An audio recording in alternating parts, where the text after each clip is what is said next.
your philosophy, because I know we share a lot of similar ways that we look at issues around weight, around food, and how we relate to food. So I want to bring you right into the conversations. A lot of my listeners, and actually my clients who struggle with their weight, have been approaching it from the standpoint of dieting and trying to fix the problem. And we recognize there's an inherent sort of flaw in approaching it from that vantage point versus trying to make healthier choices and even recognizing what's unhealthy behind not just the behavior, but even behind the thinking when people are trying to come up with a way of changing their habits.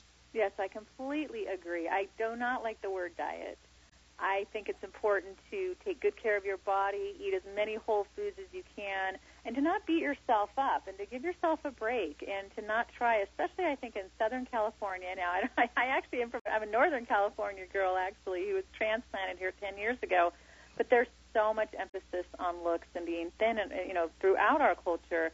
And when I used to teach weight management, I would always say you have to, accept your body where it's at and change, make changes that are going to be healthy for you, and try not to focus on the size and the number on the scale. And I know that's easier said than done. Yeah, no, it is. And two things you just said: accept your body and make changes that'll be healthy for you, because there are a lot of choices that other people can make that may in fact be unhealthy, because we all come in shapes and sizes.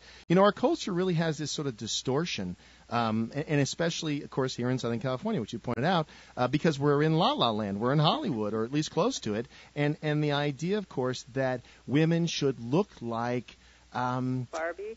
Yeah, thank you. Because if you go to the museum and you look at thousands of years of art, the women who are represented in those portraits, their bodies don't look like the stick figures we see on the runway.